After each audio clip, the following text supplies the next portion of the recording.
Oi, pessoal, finalmente chegamos então à sessão terceira que trata da Lei Orçamentária Anual. Olha, só recapitulando o que a gente está estudando aqui, nós estamos no capítulo segundo da Lei de Responsabilidade Fiscal, que é a Lei 101 de 4 de maio de 2000, e este capítulo segundo trata do planejamento. Então, na sessão primeira a gente tinha o plano plurianual, que foi vetado, e aí a gente entrou na seção segunda que trata da Lei de Diretrizes Orçamentárias. Então, na seção primeira, a gente não viu nada do plano plurianual, pois aprendemos que a Lei de Responsabilidade Fiscal ela não aprofunda no tópico plano plurianual. Depois, nós avançamos para a seção segunda aqui, e aí sim, a gente viu todas as características da Lei de Diretrizes Orçamentárias, e agora nós estamos finalmente entrando na seção terceira que trata da Lei Orçamentária Anual. E para quem ainda não memorizou, é fundamental lembrar que o orçamento no Brasil, ele tem uma característica, ele tem uma particularidade porque ele está voltado ao planejamento. A gente planeja o que vai fazer e aí a gente depois executa esse planejamento. E dentro do aspecto do planejamento, a gente tem três leis fundamentais que tratam do orçamento. Nós temos o PPA, nós temos a Lei de Diretrizes Orçamentárias e nós temos aqui a Lei Orçamentária Anual. A Lei Orçamentária Anual é como se fosse o orçamento propriamente dito, mas, de modo geral, os autores tratam essas três leis, esses três tipos de leis, como parte do orçamento visto de uma perspectiva mais geral.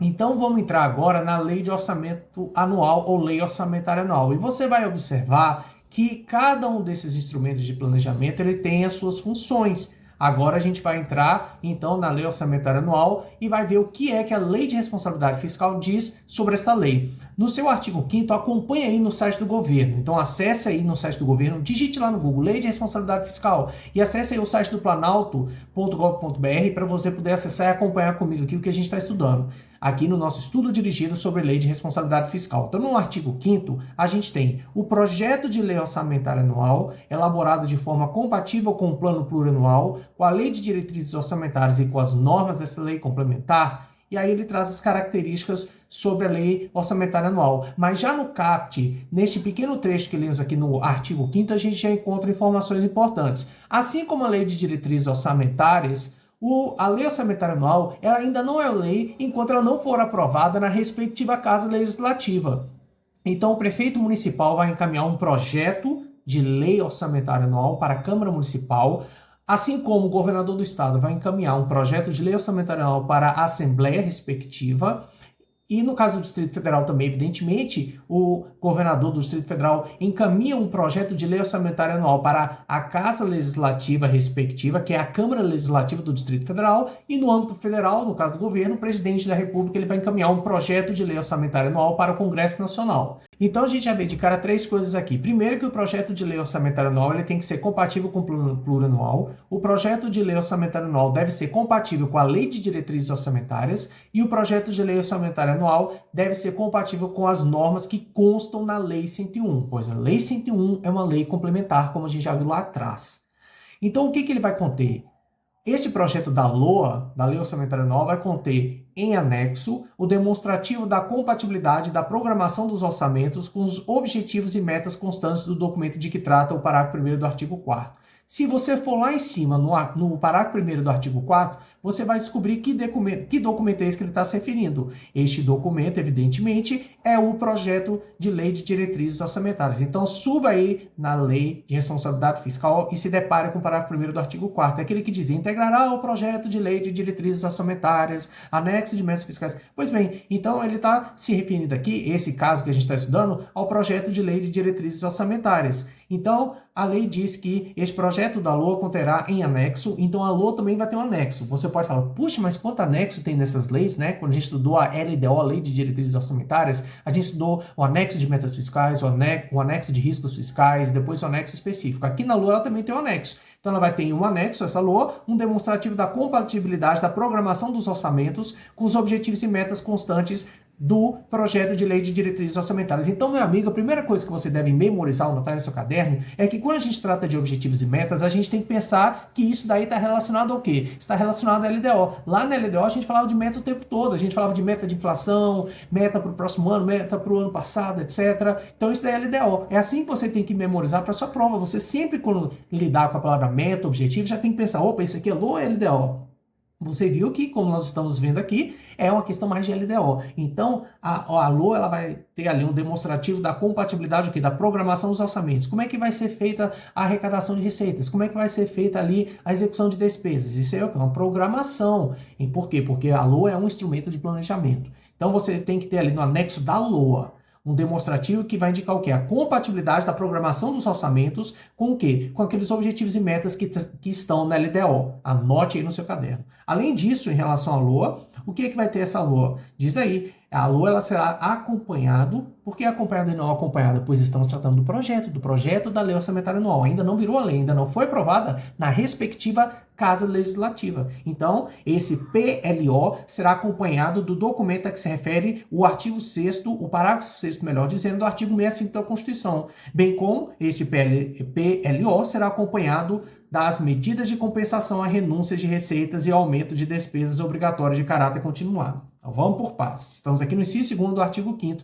e nós temos aqui o parágrafo 6º do artigo 65 da Constituição Federal, que diz o seguinte: o projeto de lei orçamentária, que é o PLOA, será acompanhado de demonstrativo regionalizado do efeito sobre as receitas e despesas decorrentes de isenções, anistias, remissões, subsídios e benefícios de natureza financeira, tributária e creditícia. Onde é que você está lendo isso aí mesmo, professor Pondé? Estou lendo lá na Constituição Federal. Então, eu estou fazendo aqui um acesso a esse parágrafo 6º do artigo 65 que a gente está vendo aqui na Lei 101. Para vocês saberem que demonstrativo é esse. É um demonstrativo fundamental? Sim, é um demonstrativo fundamental e eu recomendo que você acesse a Constituição Federal após estudar a Lei 101 e confira as informações que a gente tem lá na Constituição Federal. Mas calma, não precisa ficar agora perdido com isso, porque mais à frente eu vou gravar um vídeo em que falo justamente de todos os aspectos do direito financeiro e da administração financeira orçamentária no âmbito da Constituição Federal. De toda forma, eu estou fazendo aqui uma leitura para você que diz o seguinte: a Constituição Federal.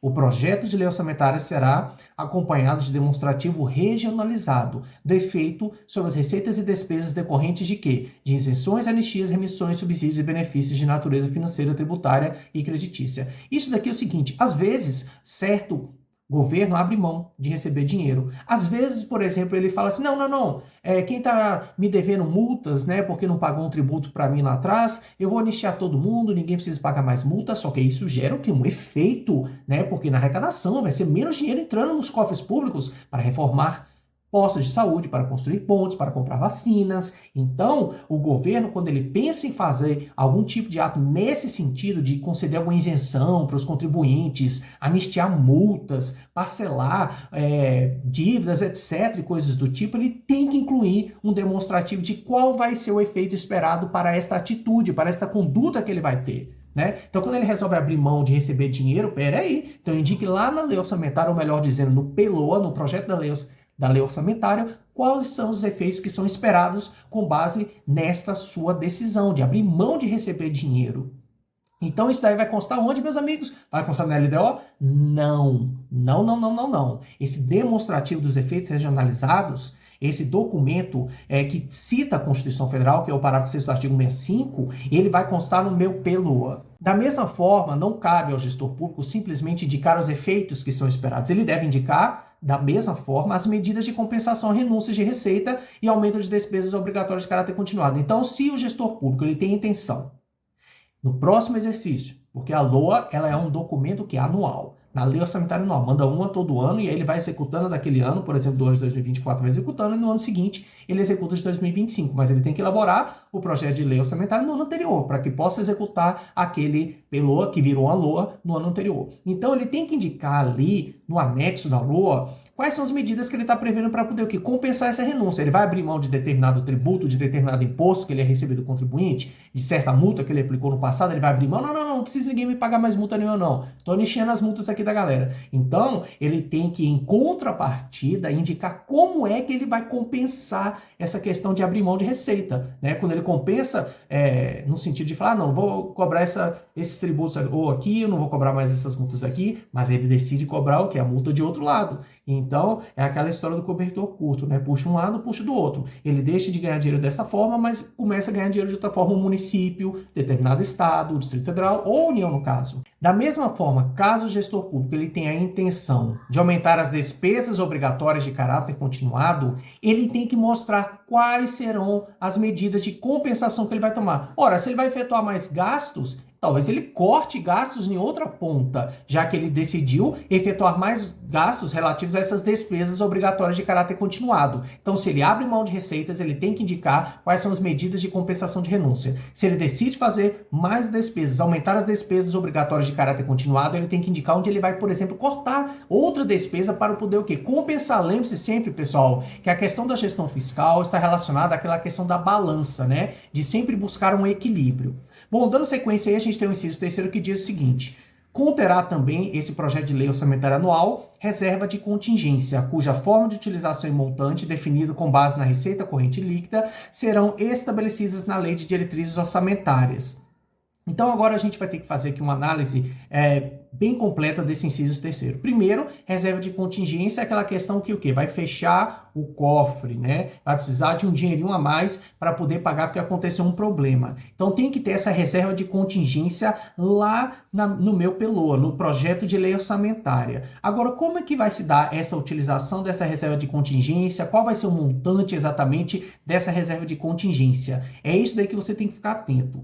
Isso daí, esse montante, a forma de utilização dessa reserva de contingência, ela é definida com base na receita corrente líquida do ente. Então, o ente federativo, seja município, estado, União, ele faz ali uma previsão de sua receita corrente líquida e aí, com base nessa receita corrente líquida, é que ele vai definir a forma de utilização e montante. Mas em que documento exatamente, como serão estabelecidos essa questão da forma de utilização e montante? Isso daí vai constar na LOA? Não. É aí que as bancas exploram para ver se você está atento. Porque por mais que a gente esteja estudando aqui o PELOA, a Lei Orçamentária Anual, o Projeto de Lei Orçamentária Anual, essa questão está relacionada à Lei de Diretrizes Orçamentárias. Vamos ler de novo. Diz assim o inciso terceiro: conterá a LOA reserva de contingência cuja forma de utilização e montante definido com base na receita corrente líquida serão estabelecidos na Lei de Diretrizes Orçamentárias. Então, a forma de utilização e montante não consta da reserva de contingência, não consta no PELOA. A forma de utilização e montante, como usar, qual vai ser o valor exato, né, precisado,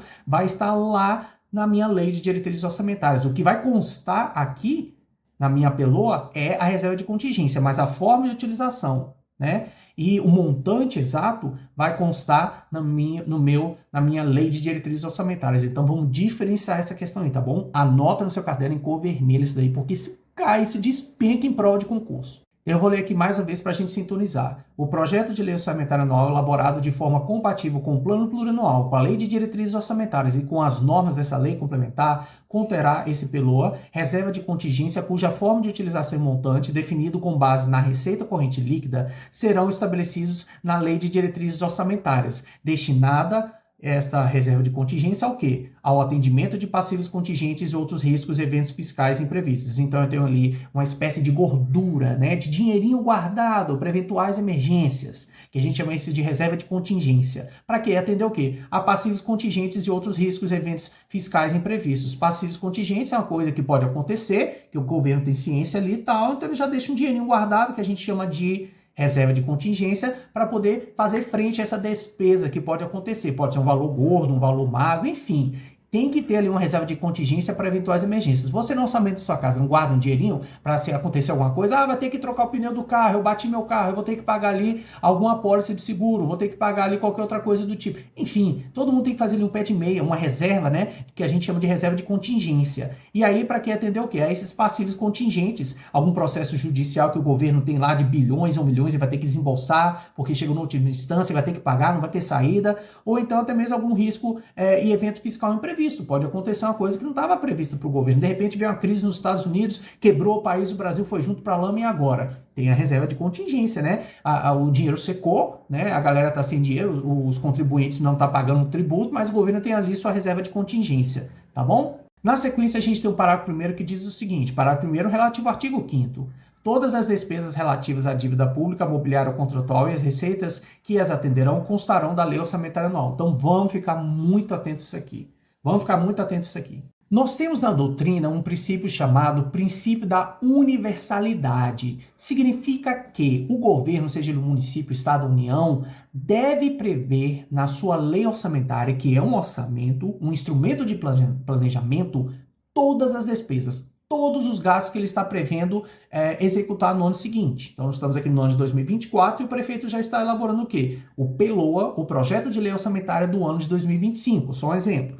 Então, é um princípio fundamental e deve ser seguido pelos gestores públicos. É o princípio da universalidade, no sentido de que o gestor público irá prever todas as despesas que ele pretende executar no ano seguinte, da mesma forma ele deverá prever todas as receitas que ele quer arrecadar. É evidentemente que é um instrumento de planejamento, não significa que quando vier o ano de 2025 ele vai conseguir efetuar todas aquelas despesas e vai conseguir arrecadar todos aqueles tributos que ele prevê.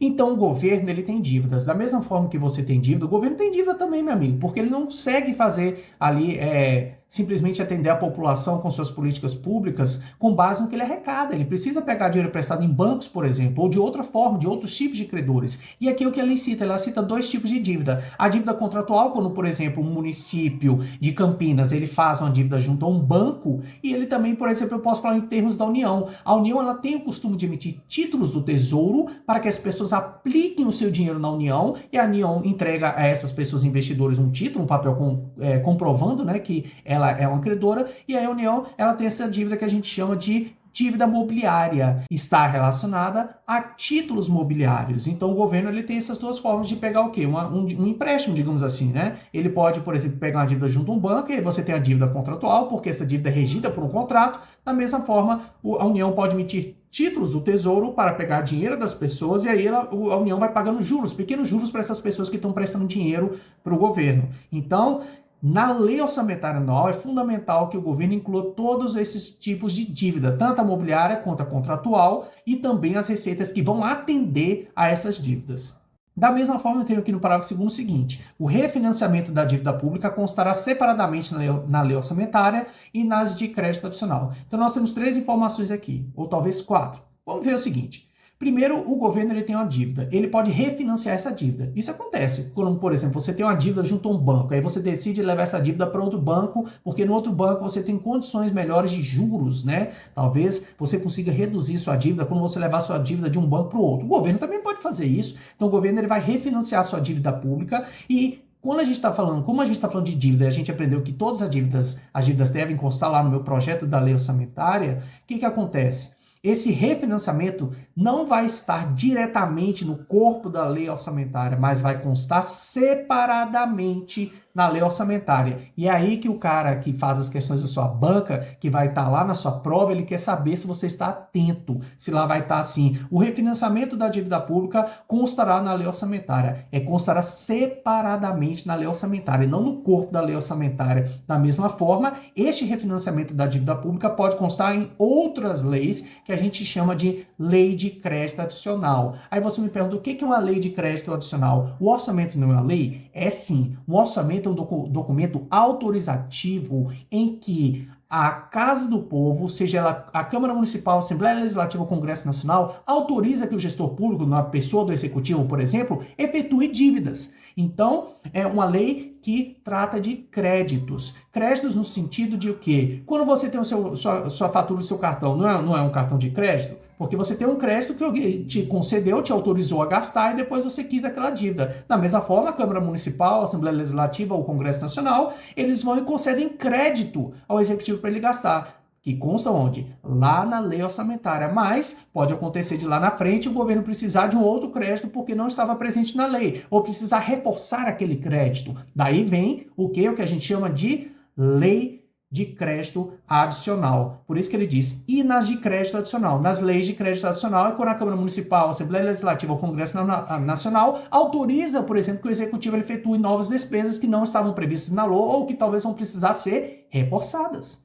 Bom, dando sequência, então, a gente aprendeu no parágrafo 2º que o refinanciamento da dívida pública constará separadamente na lei orçamentária. Cuidado, hein? Ele vai colocar separadamente na lei de diretrizes orçamentárias ou conjuntamente na lei orçamentária. Marca aí de vermelho essa palavra separadamente ou então o quê? Nas de crédito adicional. Em uma dessas duas opções podem constar esse refinanciamento. No parágrafo terceiro, nós temos o seguinte: a atualização monetária do principal da dívida mobiliária refinanciada não poderá superar a variação do índice de preços previsto na Lei de Diretrizes Orçamentárias ou em legislação específica. Aí você pode estar dizendo, não entendi, foi nada que está dizendo aí nesse parágrafo terceiro do artigo 5º da LRF. Vamos devagar. Bom, a gente tem aqui o seguinte: principal da dívida mobiliária refinanciada.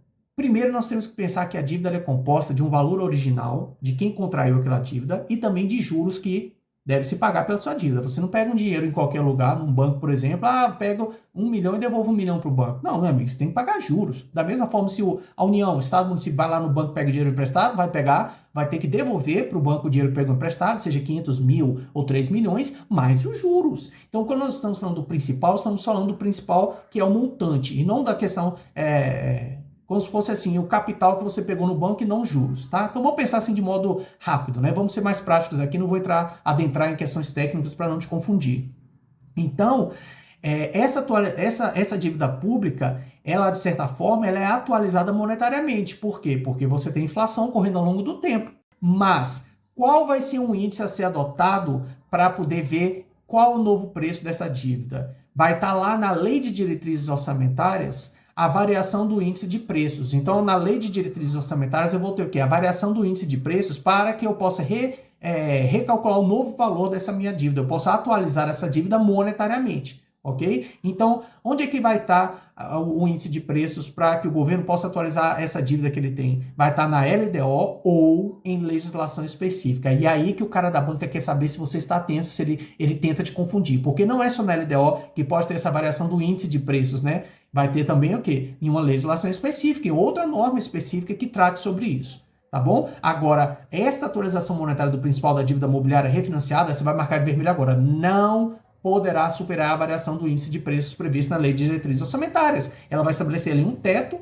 ou essa legislação específica vai estabelecer ali um teto para a variação do índice de preços, para que seja calculado, então, conforme a inflação, qual vai ser o novo valor dessa principal da dívida mobiliária, ok? Desse índice.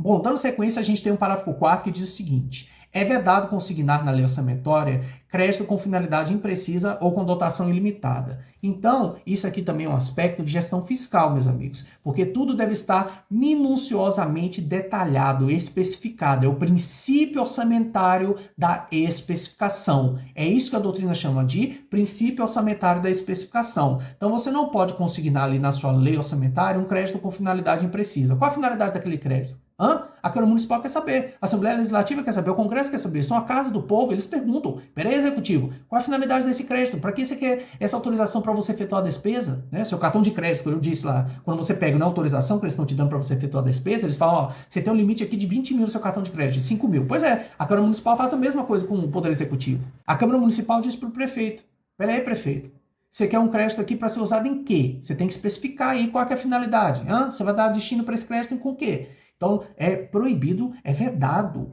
que se consigne na lei orçamentária um crédito com finalidade imprecisa. Da mesma forma, você não pode colocar lá um crédito com dotação ilimitada. O que é dotação? Vamos pensar assim em termos de valores, tá, pessoal? Não vou adentrar aqui com tanta preciosidade, porque confunde vocês. Então, não pode estar lá uma finalidade, porque você não sabe para que é esse crédito, e esse crédito tem que ter um valor específico. Não existe essa de dotação ilimitada, sem valores, né? Não, senhor. Seu cartão de crédito não é Black. É por acaso Black o seu cartão de crédito? Seu cartão de crédito, muito possivelmente, não é do tipo Black, que tipo assim, não tem um teto, você pode gastar até falar que chega, tá bom? Então, a mesma coisa quando a Câmara Municipal ela lida com o prefeito, quando a Assembleia Legislativa lida com o governador do estado, ou quando o Congresso Nacional lida com o presidente. Ele fala, peraí, é proibido você colocar na sua lei orçamentária um crédito com finalidade imprecisa, né? Para que serve isso aqui? Ou com dotação ilimitada. É proibido, é dotação limitada. Marque aí de vermelho, hein? Esse parágrafo 4 cai horrores nas provas. Bom, dando sequência, a gente chega ao parágrafo 5º que diz o seguinte: a lei orçamentária não consignará a dotação para investimento com duração superior a um exercício financeiro que não esteja previsto no plano plurianual ou em lei que autoriza sua inclusão, conforme disposto no parágrafo 1º do artigo 167 da Constituição. Vale a pena você clicar, eu vou clicar aqui só para a gente adiantar rapidamente e dar uma conferida do que diz esse parágrafo 1º do artigo 167 da Constituição Federal. Diz assim: nenhum investimento cuja execução ultrapasse um exercício financeiro, ou seja, um ano, poderá ser iniciado sem prévia inclusão no plano plurianual ou sem lei que autorize a inclusão sob pena de crime de responsabilidade. Então, o crime de responsabilidade está ligado ao quê? A questão da gestão fiscal que foi desobedecida, porque a lei de responsabilidade fiscal é muito clara quando ela diz no parágrafo 5º o seguinte: a lei orçamentária não consignará dotação para investimento com duração superior a um exercício financeiro. Por quê? Porque a LRF é muito clara quando ela diz no seu parágrafo 5º o seguinte: a lei orçamentária não consignará dotação para investimento com duração superior ao exercício financeiro. Mas essa regra o quê? A regra é o ponto de partida, a não ser que, aí a lei diz, a não ser em tal situação. Aí sim a lei orçamentária ela poderá consignar a dotação para investimento com duração superior a um exercício financeiro. A primeira coisa que você tem que pensar é o seguinte: este documento que é um orçamento se chama Lei Orçamentária Anual. Significa que você tem a cada ano uma lei orçamentária. No ano de 2024 tem uma LOA, 25 é outra LOA, 26 é outra LOA, 27 é outra LOA. Acontece que nem todo investimento que o governo executa, seja uma prefeitura, o governo do estado ou a União, o governo federal, acontece em um único ano, não. Há despesas que são efetuadas por mais de um ano. Você pode ter uma despesa que é efetuada ao longo de 2, 3 anos, por exemplo. Se for o caso, o governo deverá prever essa despesa na outra lei que é chamada de plano plurianual. Se é plurianual é porque tem mais de um ano. O PPA, via de regra, tem o quê? 4 anos, meu amigo. Então você pode ter ali investimentos que vão durar, por exemplo, ao longo de 4 anos. Então, se você vai fazer uma despesa que tenha a duração superior a um ano, você deve prever essa despesa desse empreendimento que você quer fazer na LOA, e quando eu digo você é o Poder Executivo, da mesma forma, ele também deverá, o Poder Executivo, prever essa despesa no PPA. Por quê? Porque essa despesa vai durar mais de um ano.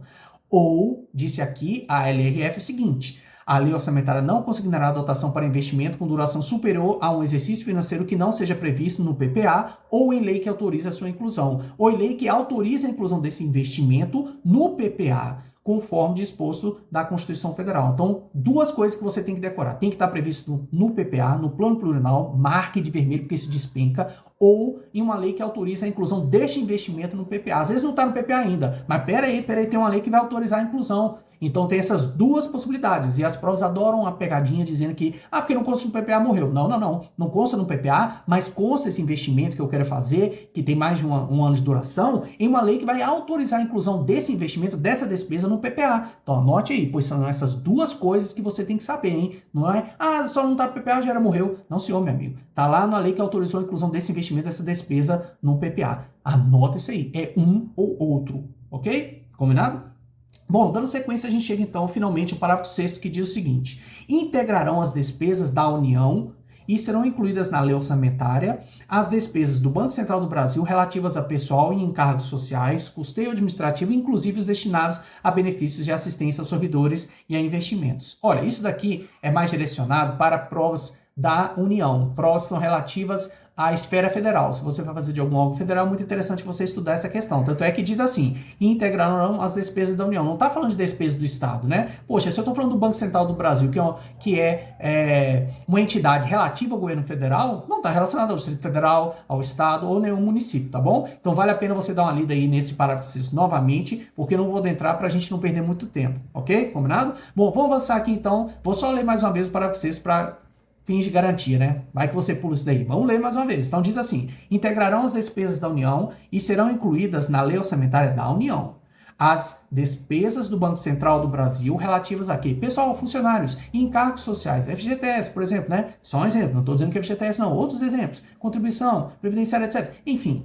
custeio administrativo, que o Banco Central tiver, também vai constar lá na Lei Orçamentária da União, inclusive os destinados a benefícios de assistência aos servidores e a investimentos. Bom, avançando então agora finalmente para o parágrafo 7º, a gente tem o seguinte: o resultado do Banco Central do Brasil, quanto foi que o Banco Central do Brasil lucrou? E atenção, hein? Atenção aqui agora. Os examinadores adoram colocar Banco do Brasil, hein? É Banco Central do Brasil, meu amigo. Marca aí de vermelho no seu material. Então, o resultado do Banco Central do Brasil, apurado após a constituição e reversão de reservas, constituirá a receita do Tesouro Nacional e será transferida até o 10º dia útil subsequente à aprovação dos balanços semestrais. Isso aqui também é uma coisa que está atrelado ao Governo Federal, União. Então, se o resultado do Banco do Brasil, eu estou falando do quê? Do dinheiro, do lucro. Quanto foi que o Banco do Brasil, Banco Central do Brasil, olha eu me corrigindo, Banco Central do Brasil teve de lucro? Então, esse lucro, este resultado, né, que é um termo mais técnico, ele vai constituir uma receita de quem? Do Tesouro Nacional. O Tesouro Nacional é como se fosse um cofre gigante em que a União guarda o dinheiro.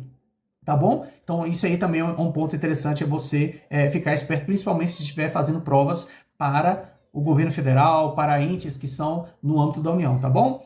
Dando sequência aqui no nosso estudo, a gente tem um parágrafo primeiro aqui do artigo 7º, que é o seguinte: o resultado negativo de quem? Do Banco Central do Brasil, que a gente está estudando. O resultado negativo constituirá, ou seja, o preju vai constituir o quê? Obrigação do Tesouro para com o Banco Central.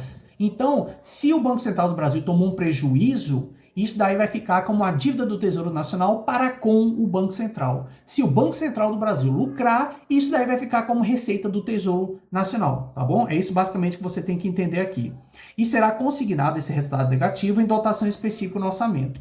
Depois diz que o impacto e o custo fiscal das operações realizadas pelo Banco Central do Brasil serão demonstrados trimestralmente, a cada 3 meses, marca de vermelho isso daí, nos termos em que dispuser a LDO da União. E por fim, eu tenho aqui o parágrafo terceiro que diz o seguinte: os balanços trimestrais do Banco Central do Brasil, anota aí que são 3 meses trimestrais, não é mensal, não é anual, fica atento porque tem muito examinador que gosta de literalidade para ver se você está decorando as palavrinhas. Então, os balanços trimestrais do Banco Central do Brasil conterão notas explicativas sobre os custos da remuneração, das disponibilidades do Tesouro Nacional e da manutenção das reservas cambiais e a rentabilidade de sua carteira de títulos, destacando os de emissão da União. Olha, eu vou sugerir que você faça mais uma leitura desse dispositivo, parágrafo 3º do artigo 6º, caso você esteja estudando aí para concursos no âmbito federal. Combinado? Até a próxima!